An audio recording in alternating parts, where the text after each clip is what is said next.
Do you think that McLaren will have to prioritise one driver to ensure they get the Drivers' Championship over the line? And I guess if you're behind Oscar, are you concerned that could be you at all? I'm very concerned. Monza was supposed to be McLaren's perfect stage, but Oscar Piastri just dropped a bombshell that shook the team to its core. A slow pit stop, a shocking team order, and a radio message dripping with frustration have turned celebration into civil war. The fairness of McLaren's fight is now in flames. Monza always promises speed, chaos, and history. For McLaren, it was meant to be a jewel in their title campaign. 2 drivers, 2 contenders, 1 team ready to prove they could beat Red Bull on merit. Instead, a single moment of strategy madness blew the lid off everything. Lando Norris pitted late and lost 4 seconds with a sticky wheel. Oscar Piastri had already executed a flawless stop, jumped ahead, and slotted into second behind Max Verstappen. In pure racing terms, the job was done. Piastri outdrove and out-executed his teammate. That should have been the story. But it wasn't. Over the team radio, McLaren asked Piastri to hand the place back to Norris. The reasoning? A promise had been made before the pit sequence. No undercut, no flip. The order would be preserved no matter what. On paper, it was about fairness. On track, it looked like a betrayal. But this is a bit like Hungary last year. We pitted in this order for team reasons. Please let Lando pass, then you're free to race. We said that a slow pit stop was part of racing, so I don't really get what's changed here. The radio crackled. The words were clipped, calm, but loaded with fury. We said a slow pit stop was part of racing. I don't really get what's changed here, but if you really want me to do it, I'll do it. That wasn't just compliance, that was a warning. Pretty painful in a way, but I think you've done the right thing. We can talk about it after finish P3. Yeah, a bit of a tough one. Fans immediately picked up on the tone. Piastri didn't shout, he didn't whine. He laid out the truth with surgical coldness. Slow stops are part of racing. You win some, you lose some. That's always been the rule. By overriding that, McLaren shattered one of the sport's unspoken codes. He did move aside, restoring Norris to second, but the sting remained. This wasn't about losing 3 points. This was about having your hard work erased in the name of contracts and promises. Piastri's bombshell wasn't in volume, but in restraint. He said little, yet every word carried fire. Mark Webber is no stranger to team orders. As Piastri's manager, he smelled danger the moment the call came. And when he spoke, it wasn't soft. He called McLaren's move a mistake that risked fracturing their unity. His voice wasn't just protective, it was prophetic. Webber lived through Red Bull's civil war with Sebastian Vettel. He remembers Multi-21 and what favoritism can do to a garage. He knows how fragile trust is when titles are on the line. So when he says McLaren is risking everything, it isn't drama. It's history speaking through scar tissue. His argument was simple. Oscar has done everything right. He's leading, he's composed, he's consistent. Favoring Norris sends the wrong message. Webber framed it not as emotion, but as mathematics. Kilometers led, results delivered, points left on the table. Ignore that, and McLaren could throw away more than a title. Lando Norris played his part with cool calculation. He defended the decision, saying it was about agreements and fairness. He even promised that if the roles were reversed, he would have returned the favor. Noble words, perhaps, but F1 fans have heard that song before. The problem is trust. History says such agreements rarely survive the heat of battle. When a title is on the line, self-interest rules. Norris insisting he'd have swapped back doesn't erase the optics of being handed second place. The perception of favoritism is poison, and now it hangs around his neck.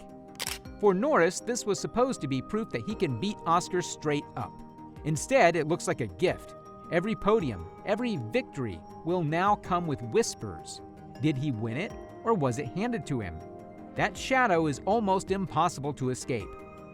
When the dust settled, McLaren tried to calm the storm with polished words. Andrea Stella stood in front of the cameras and said the swap wasn't favoritism, it was about principles. The team had promised no undercut, and when the pit stop error flipped the order, they felt they had to restore it. On paper, that sounds neat. In reality, it sounded like spin. Piastri's logic was simple. Slow stops are part of racing. You win or lose by execution. McLaren's explanation rewrote that logic on the fly. To fans, it felt like the team had invented a new rule book mid-race. Papaya rules, some joked, rules that shift depending on which driver benefits. That kind of reasoning doesn't fix tension. The problem with spin is that it rarely convinces the people who matter most. Drivers don't race on corporate statements, they race on trust. When Piastri heard the team's justification, he didn't explode, but the silence under his helmet was louder than any press conference. McLaren wanted unity. What they delivered was doubt. The backlash was instant. Fans flooded social media with anger, mocking the decision and dissecting Piastri's radio like detectives at a crime scene. Slow stops are part of racing became a rallying cry, a meme, and a weapon against McLaren's credibility. The paddock wasn't quiet either. Toto Wolff, never one to waste an opportunity, warned that McLaren had made a call that could be impossible to reverse. David Coulthard questioned the manipulation of results. Damon Hill poked fun at old anecdotes but made the same point. This didn't smell like sport, it smelled like management meddling. Even Max Verstappen, king of Red Bull favoritism, laughed at the decision. If the driver most associated with team politics thinks you've overstepped, maybe you really have. When rivals, legends, and fans all line up against you, your house isn't just on fire, it's an inferno. Formula One has seen this film before. Ferrari's messy favoritism with Schumacher and Barrichello. Red Bull's implosion with Vettel and Webber. Mercedes' civil war between Hamilton and Rosberg. Every time, the team orders ripped apart the garage, split fan bases, and turned teammates into enemies. McLaren now stands on that same precipice. Do they learn from history or repeat it? The seeds of rivalry between Piastri and Norris are already planted. The soil is rich with suspicion, and Monza was the rainstorm that made it grow. The Hamilton-Rosberg comparison is no longer a fantasy. The tragedy is how predictable it all feels. History keeps warning teams that you can't play politics without consequence. And yet, here we are again. McLaren, a team that once prided itself on equality, is now accused of favoritism in the middle of a title fight. Behind closed doors, the atmosphere is electric with tension. Webber is confronting management. Piastri is demanding clarity. Norris insists he did nothing wrong. Stella and the pit wall are scrambling to frame it as principles rather than favoritism. It's not harmony, it's a powder keg. Fans can already sense the divide. On one side, those who believe McLaren protected fairness by keeping promises. On the other hand, those who see a rising champion being shackled by politics. Both sides have fuel.